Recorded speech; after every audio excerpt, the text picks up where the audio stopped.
Hello, everybody, and welcome to the Double or Nothing. Well, I guess I got to back up here. Predictions preview show. It's the first time I'm doing this on Twitch, so I got the names all screwed up all over the place. Prediction preview. There we go.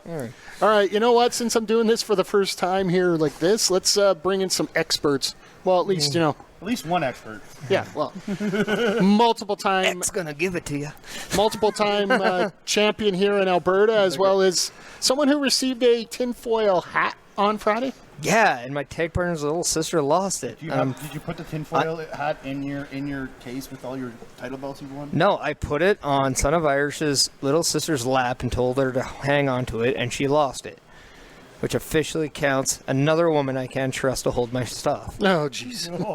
All right, let's just end that conversation right there.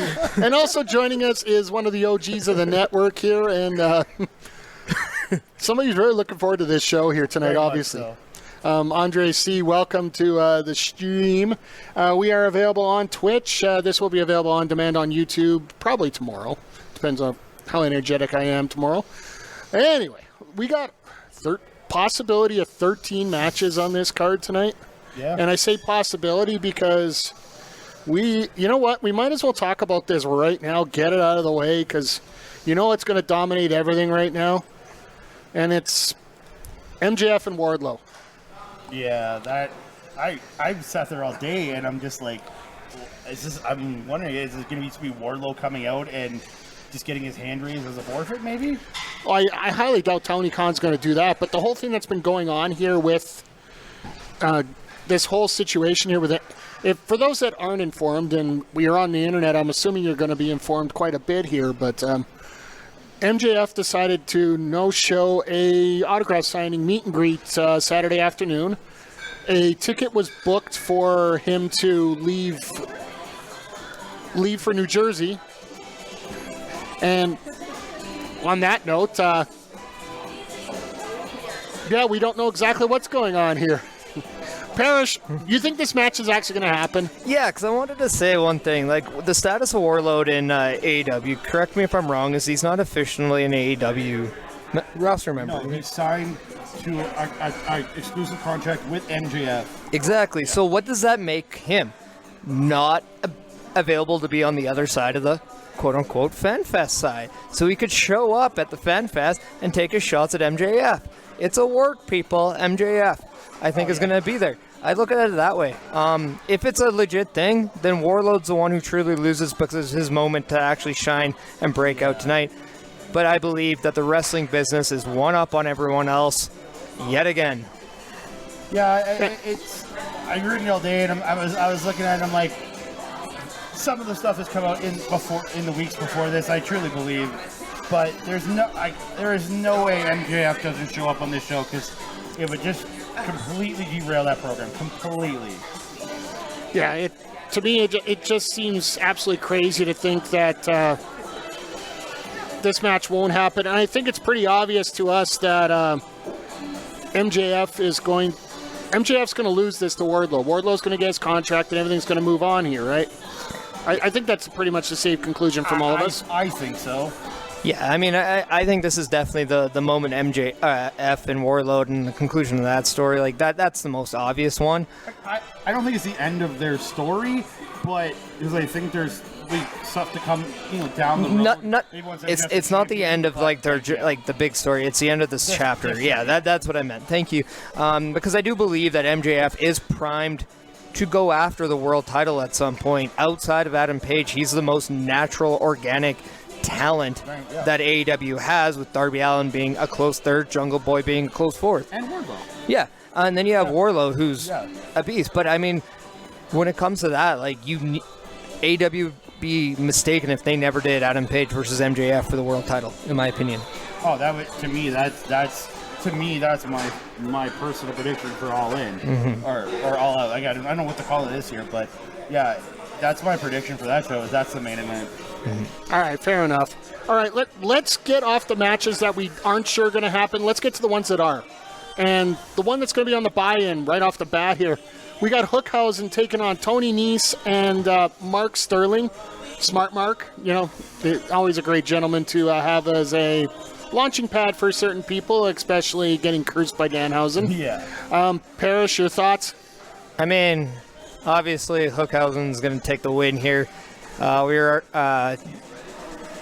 just talking about who's going to take it. We think Mark Sterling's probably the most likely of person.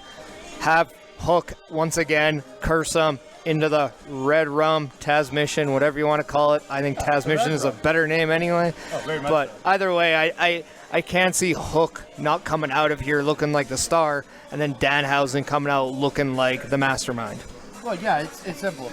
You're not gonna pin Tony Nese. It's not gonna happen. They're building him, I think, pretty well. And Mark Sterling, he's there to be tapped out by Hook. I don't see any other finish in that. And yeah, Danhausen has to curse him. It's gonna be like a kind of a comedy finish, while also making Hook look as strong as he always has been. Yeah. All right. Once we get out of the buy-in here, on a match that just recently got announced here, Darby Allin, Kyle O'Reilly. Like, somebody that wants to die versus somebody that's more than willing to kill a man to win a match. Pretty much. I think that's pretty much a straightforward way of putting it here, guys. This came out of the attack on Sting previously, and now Sting's not even medically cleared to be there. Yeah. After the attack on the ankle and the Pillmanizing of him. Yes, that is an actual verb in wrestling now. So, Andre, your thoughts on this match? I was thinking about this earlier. This match should be the buy-in match, because I've always looked at the buy-in the same way as you looked at like Sunday Night Heat back in the day before pay-per-view. It's there to draw people in to buy the show, to buy the pay-per-view, right? What other match in this card would be perfect in the buy-in? The story's not that big. It's only been just put together on Friday. This, to me, should have been the buy-in match, just to send everybody wanting to see a great match there. Send you to pay-per-view. More people are going to want it. But I can see Darby Allin taking the win here, just to defend Sting, I guess, more or less. Parrish? I think it all depends on how many people get involved, because Kyle O'Reilly has that plethora of people that could help him. And I think at one point he might even have Bobby Fish helping him getting the 1, 2, 3, whether it's cheap, whether it's whatever. But with that being said, I could very well see Sting coming back and helping out the odds. But with that, I know I have Kyle O'Reilly, who I am still devastated is not in the Owen Hart finals. Oh, shit, yeah, that would have been a great final. That would have been an absolutely spectacular final, but I think we've seen it somewhere before. I don't know where. Anyway, let's move on to something we've seen way too much of. Trios match coming up. Death Triangle versus House of Black. There's never too much of this. All right, you know what? You can never have too much of a good thing. I understand that. But at the same time, these guys have been going back and forth with each other for, since September, I believe, is when it all started, somewhere around there. They've even had Fuego del Sol involved. Fuego 2 until he disappeared. And now, I don't know where Fuego 2 went, but I digress. Still don't know who's under that mask. Parrish.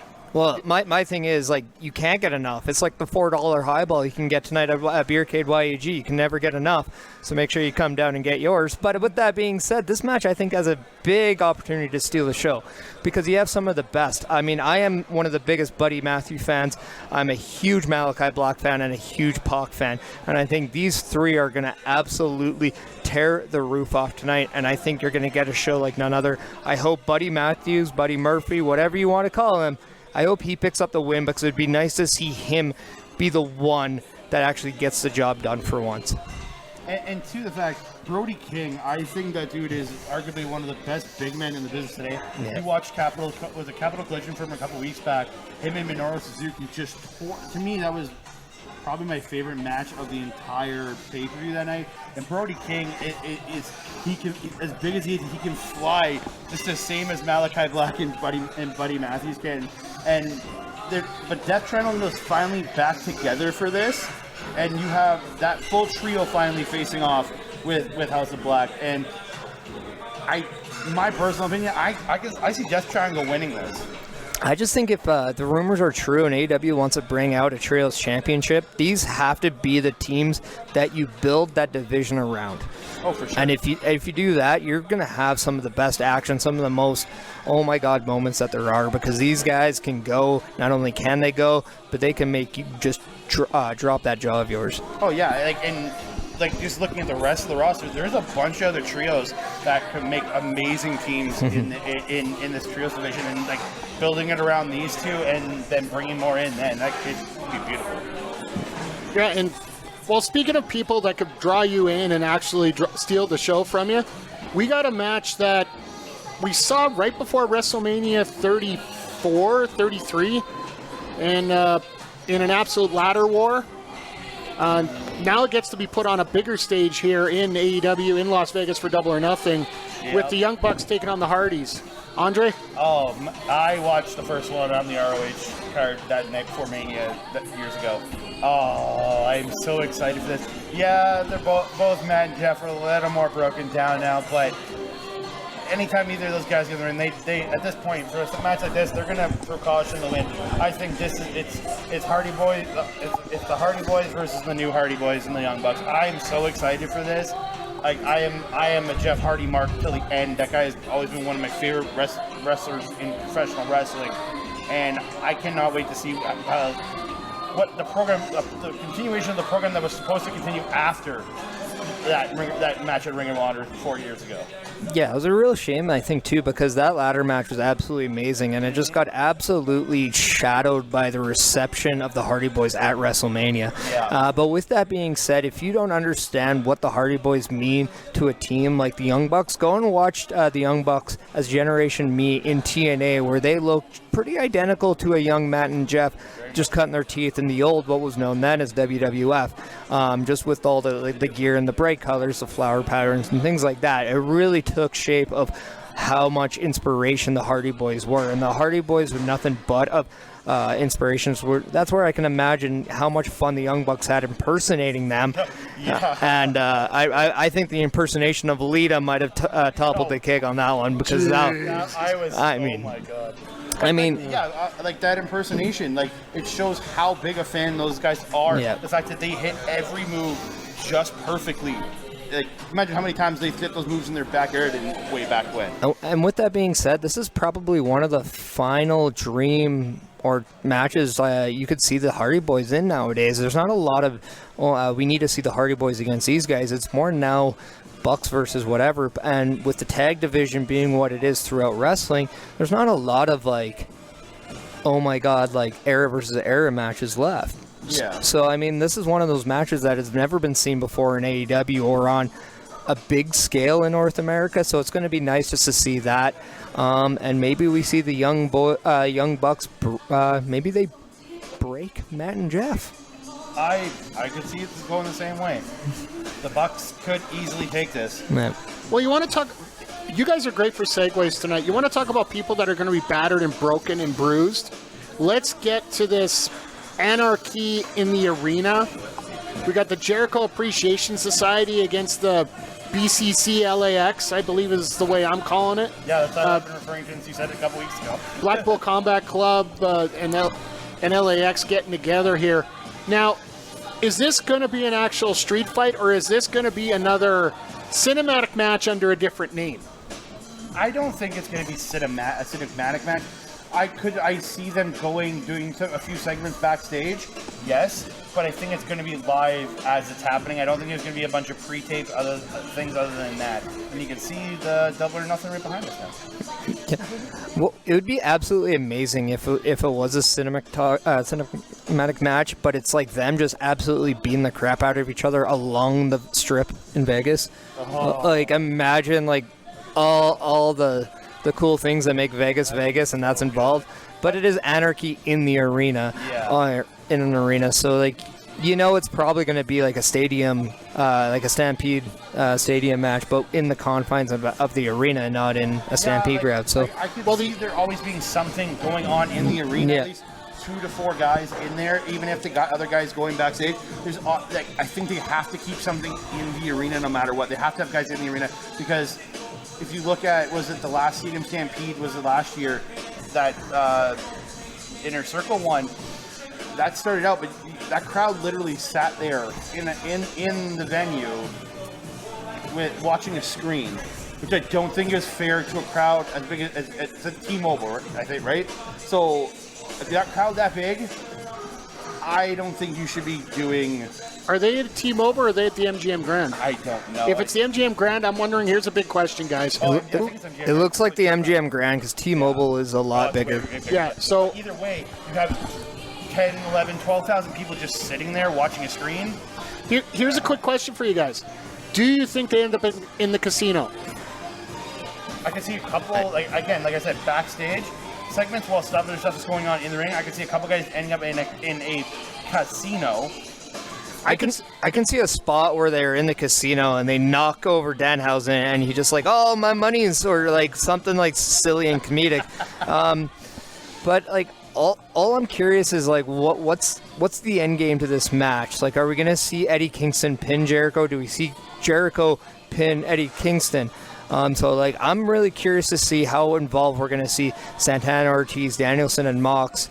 And how that is like all these like different stories combined with the rest of what I like to refer to instead of the Jericho Appreciation Society, but the Jackass Squad. Fair enough. Oh, and thank you for the follow, Hot Rob Bubba. Thank you for the follow there.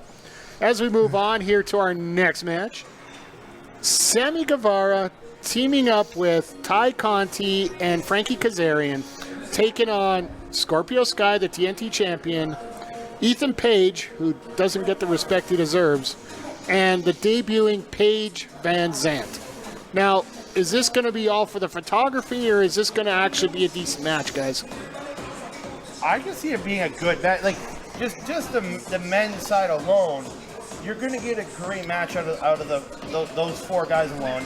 Paige, I think she's great in the ring.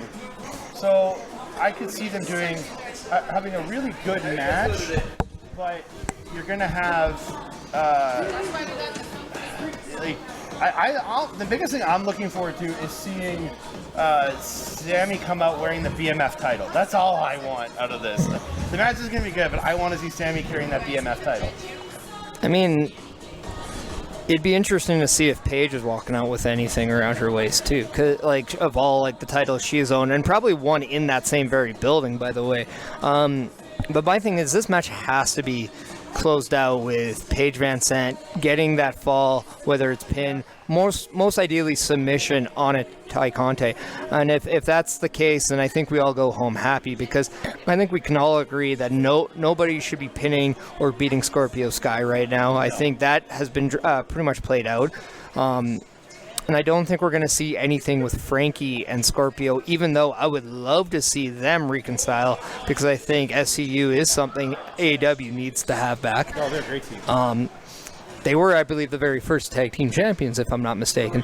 Yep. So it's one of those, I think that's going to be the organic storyline that the people have, because I think they organically do not like Sammy or Tay Conti at this point anymore. I think the more you can get them to not speak is great, and I'm pretty sure your followers are probably saying the same about me.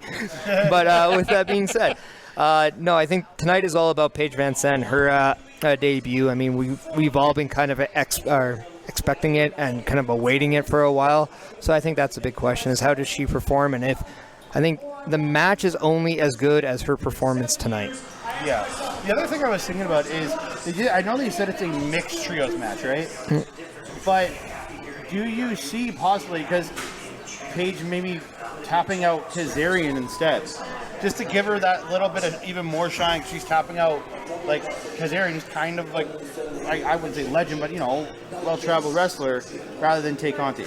I'm going to say this. I would love to see Paige Van Zandt put Ty Conti in a submission and have people like Lambert, Scorpio Sky, or Ethan Page hold Sammy there to watch her go through that thing. I think that would be the perfect way of going about it. That'd be great. Yeah, sorry, just responding to the chat. I'm not all looks. I'm trying to listen to you guys and also trying to keep up with the chat here. So let's move on. And you guys have a lot to talk about on this one. We got our first title match we're going to talk about on the card here. It's for the AEW Tag Team Championships. We got Jurassic Express taking on Team Taz, taking on Swerve in Our Glory. Now, this one here should be an absolute... I don't want to use Spot Fest. I gave you that name. Actually, it's the lower third on I said that 2 weeks on ago. Dynamite. Yeah, it makes sense. Andre's got it patent pending, of course. Parrish, your thoughts on this match, and are Jurassic Express finally going to lose the championships tonight? I think this is a perfect match. You can have them lose without taking a pin. I don't know if you need them to. I think they should, and I think a team like Isaiah Swerve and Keith Lee are primed to win the titles here. But I'd also like to see this. I kind of came up with this earlier today, whereas I see what a guy like Edge is doing over in WWE with his thing right now. What happens if Christian is destined to do a similar thing in AEW, and maybe he's the guy that turns on Jungle Boy to cost them the match, and eventually we could see a Luchasaurus turn on Jungle Boy to join him as well, and that way catapults Jungle Boy into this whole finding out who he really is outside of the Jungle Express. Does he move on from being Jungle? Yeah, and I think he kind of then starts kind of finding who he is, and who he is just a different entity, and using that to captivate and platform into a potential gigantic Christian Cage versus Jungle Boy. Man. Yeah, or like just have him go back to his real name, like Jake Perry. Yeah.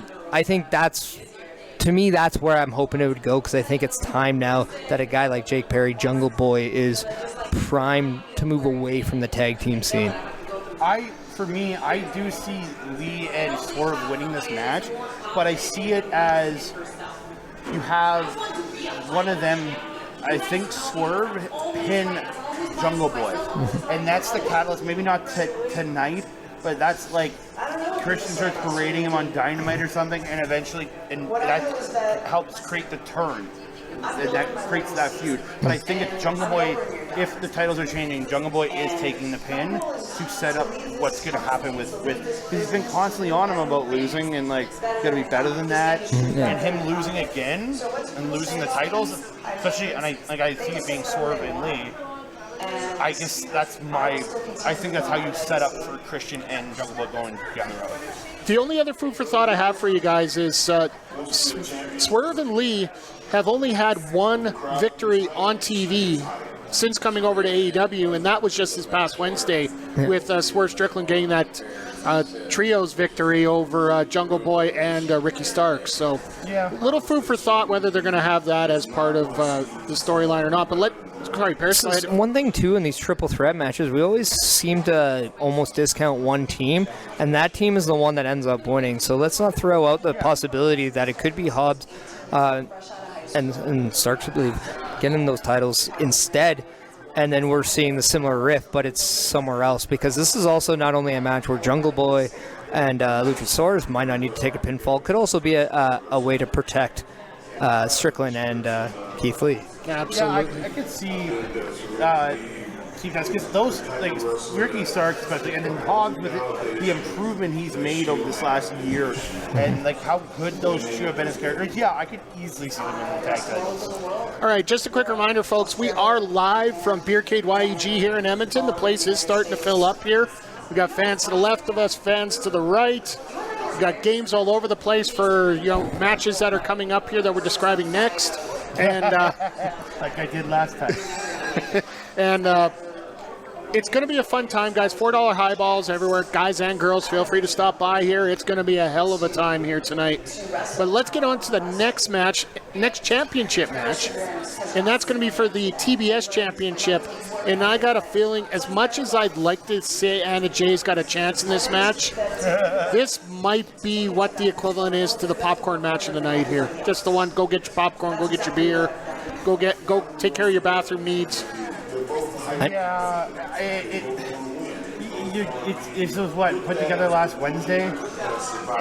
There's nothing to it. I see this I don't see this going more than like 5 minutes. I think Jade just gets like a dominant victory and we move on. Jade keeps her title. Yeah, I think this is a match destined to kind of give Anna Jay a little bit of a push, but nothing insane. Like, let her get a couple things that make her look good, like hit her best stuff, but it's not enough because Jade Cargill is just an animal and just a monster and just continues to dominate and dominate and dominate.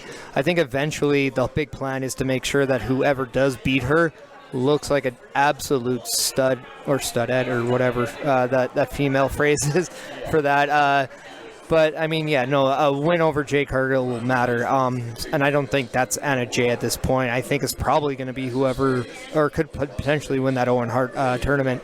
So, yeah, no, I think we've already spent more time on this match than what the match will be itself.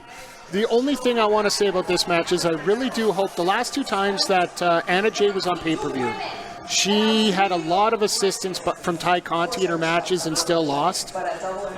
If she does it by herself tonight, even if she loses, that's going to be a step up for her in terms of quality here. Very much so. But speaking of step up of quality, and the match that you mentioned earlier here, Paiges, just a second ago, let's go to the Owen Hart tournament, which I know in Alberta here it means a lot more to a lot of people. Rest in peace, Owen. It was just earlier this week, years ago, that tragedy happened here. But regardless, we got a rematch here from a hell of a show at... When did they have their first match? It was the biggest Dynamite ever. Grand Slam Dynamite with Ruby Soho taking on Britt Baker here. Yeah, that was, what, September 22nd last year, yeah. A fantastic match that they had, but now the stakes are raised just a little bit more, being that this show is supposed to be as epic as it's going to be, and it is for the Owen Hart Cup. Yeah, and I think this is a match where you definitely are going to... This is, I think, also another candidate for possible match of the night. I think when you're talking about AEW's top female star, you start and end of the list at Britt Baker. I don't think that's... I think that's undisputed if I was to legally marry into that conversation. He went there. But at the end of the day, like I do believe now is a time where you elevate Ruby Soho. She has that earlier defeat against Britt Baker. And now I think it is her time, because I do think there's a lot of legs that Ruby Soho could be pegged as the person that defeats Jade Cargill for that TBS title when it is time to take that title off her. And I just think that this match is going to be absolutely amazing. It's going to be very competitive. It's going to be very back and forth. But I think this is the time that Ruby Soho finally gets her crowning achievement in AEW. And it's one of those things where I'm very happy to say, woo! All right, before you get going here, I just have a question from Jaeger 5000 about sort of the last match and what we're talking about here with the TBS Championship. Do you think we see a post-match attack by Jade and the Baddies, and Statlander making the save, setting up a Jade-Statlander feud coming up?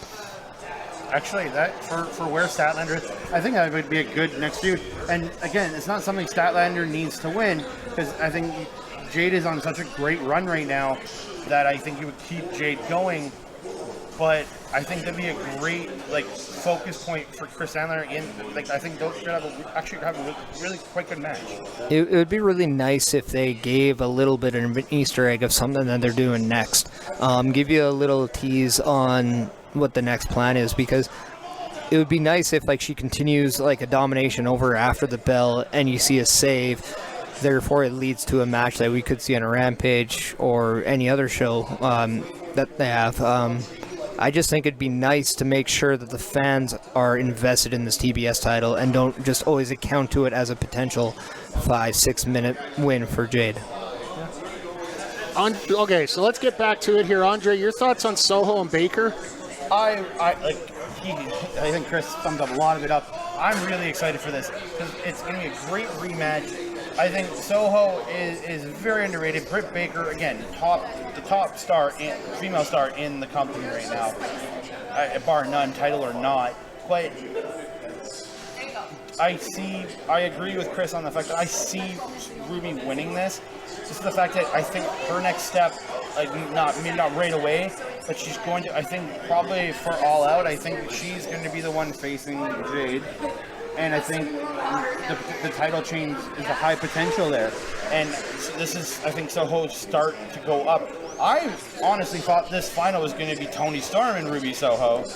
But I understand, but I see Ruby Soho gets a bigger win by beating Britt Baker, and she just starts marching her way to getting that TBS title. Yeah, and personally for me, I think this might be the opportunity where Jamie Hayter might begin that split up with Britt Baker here, because right now that seems very good work agreeing with Parrish. Great. I don't see Jamie Hayter attacking Britt Baker and causing Soho to lose. I see her just kind of being out there, Baker getting distracted, and that leads to Soho getting the win. One of the things I think I would love to also see here is Jamie Hayter trying to get involved to do that, but we see Toni Storm also do that to help maybe Ruby. And when was the last time we actually got a good tag team all-women matchup in AEW? Probably that. One? Yeah, that all-out brawl they had, that lights out match with Conti and Jay against Bunny and Bunny and Penelope. Yeah. So like my point is that it's not something that we see a lot. So like I think it'd be really good, and I do believe that Toni Storm and Ruby Soho could work very well together. Oh yeah, definitely. All right. Now this one turns into a ROH splooge fest, I think is the best way to put it here, for the men's Owen Hart Cup. You got Adam Cole. Baby. Thank you. I was waiting for that. And Samoa Joe. Now, I don't care what promotion you have this in. This could be a main event easily. Anywhere. And to me, this match might be the one that steals the show, especially with what Owen Hart means to both these guys. Oh, heck yeah. So, sorry, Andre? Yeah, Owen Hart was, as Adam Cole has said many times in the past, was a huge inspiration to him in his style, how he works, how he wrestles, just being as big of a fan as he was, or as is. And Samoa Joe, he is bar none one of my favorites of all time, and I cannot wait to see this. This has never happened before, I don't think, this match. No. The first time encounter, which is sometimes rare for two guys who have been around this long. This is, I think, potentially, this match will steal the entire show. Yeah, I mean, if there's two people with the capability of stealing a show, it might be one of the most dominant Ring of Honor champions of all time, and then I believe the longest reigning NXT champion of all time. So, I mean, you got two very good professional wrestlers here competing for the very first final of one of the most respected wrestlers of all time in Owen Hart. I think they do nothing short of doing a great job of remembering Owen. However, I do think it's going to be hard to top that FTR match. But with that being said, I'm taking Samoa Joe here for the win. I'm going to take Adam Cole because I think it's just that perfect trajectory for him. I think Joe has a path going forward, and I think his path will be the resurgence of ROH, and I think that's where he'll end up. Where I see Adam Cole taking this win and just lording it and using it to propel himself back up up to the top of the card. I don't see Adam Cole taking the loss in this. The reason why I'm going with Samoa Joe is that he currently is a Ring of Honor champion right now, and I think the perception of that champion is going to mean something moving forward. But with that being said, I do think if Samoa Joe was to lose here, this would be a perfect reason to bring back Miro. Yeah, I think that would be a good thing. I'd also like to interject that the Undisputed Era can always show up. You mean Undisputed Elite? Yeah, whatever. Same difference. Hey, copyrights, man. Yeah. We're showing a preview video on YouTube right behind you. I think I'm worried about copyrights. It's fine. But anyway. It's of the same company, though. Fair enough. I honestly think this company probably wouldn't sue us. The other one would. The Owen Hart couple. Cease and desist too, baby. There is a 2.0. There is a possibility we could get the Owen Hart couple too, right? That is a very good possibility. If they want to run that, have the two of them, if they want to put them more together on TV, I could see that happening. But I really don't think Baker wins. All right, fair enough. Now, just a reminder, folks, just before we get to our two main events here, that we are live at Beercade YEG here in Edmonton. Free cover, don't have to pay to get in. Lots of video games. $4 highballs. $4 highballs, which we will partake in two matches, which is why I'm putting this plug in here just so we can make sure I stall this a little longer for Paiges. But I'm not having any alcoholic beverages right now. We're good. I know. That's why we're still doing He wants this. to stall you from getting them. Though. That's why I'm not hitting the hydrate button on here, because I have nothing to hydrate. Fair enough. Fair enough. All right, let's move on to our final two matches here. For the Women's Championship in AEW, one of the most, I'll be blunt, most poorly built matches, title matches in AEW history. Serena, Deeb, and taking on the champion Thunder Rosa. Like, the last promo, like, it was okay on Wednesday by Thunder Rosa trying to set up, but before that, it just, everything felt off. I don't know if you guys would agree with me on that. I've actually quite enjoyed the build for these two. I think these two, it hasn't been like highlight build, like I don't think, but I think it's been a good, solid build. I think Deeb's promo 2 weeks ago was really good, and then Rosa coming out, hood down, and then revealing no face paint, for saying this is who I am, the passion, but Sunday I'm putting on the war paint, and you're going to get your ass kicked. Those two promos stuck with me, and I thought that sold me on this program. Those two matches or those two promos, and I truly think Thunder Rosa keeps the championship. Even though I really do love Serena Deeb, I think Rosa is only just getting started as women's champion. See, like, yeah, and I like the kind of the story that was Serena Deeb comes out and talks about how she, got an enhancement on her chest for WWE. She, did all this. She changed the way she looked because of WWE. Now this is her true self fighting, and she doesn't get, loved for it. Whereas Thunder Rosa is saying she's doing the makeup not to hide who she was, but that was I just love the imagery that was there, because they're talking about two different ways of how to be perceived from a physical appearance. But with that being said, I also loved the inclusion of Dustin Rhodes on this, and I do think at some point Dustin Rhodes could be involved in this. And how amazing would it be if at the end we saw Serena Deeb get the championship because of Dustin Rhodes? And I do think right now a quick reset on Thunder Rosa as champion might actually benefit her more than a continuation of a title reign that's just not clicking with the fans at this point. Now, it's something that we all want to see. I don't think that's an argument. We all love Thunder Rosa here, but I do think we all would prefer her to have a title reign where it matters. And right now, this is not it. So if you have to temporarily give it on to Serena Deeb, just hit that reset and have her chase, I think Thunder Rosa stands to benefit it more from a loss tonight than a win. Fair enough. This one really could go either way. It's been hard to see the way it's been built, and I think I agree with your point quite a bit here, Paiges. The fact that it just needs a reset. The storyline should go through, but just needs a reset. Yeah. But let's move on to something that has been building for a very long time, and over the last week, it's turned into one of those AEW versus not AEW matches in some way. Yeah. Hangman Adam Page defending the AEW World Championship men's style to CM Punk. Now, CM Punk, in a way, he de facto, let's face it, he's the good guy in this matchup to most people. And Page is sort of taking a little bit more of an aggressive attitude into this matchup here. But does Page believe himself enough to keep this championship here? I mean, this story almost takes too many elements of the Bryan Danielson story in it, of whether or not Page can take himself to the next level.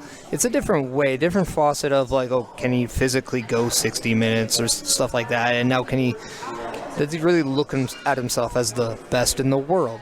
It's one of those things. It's a test, and I think it's really, really much of a shame right now to take the title on CM Punk. And I've encountered this argument.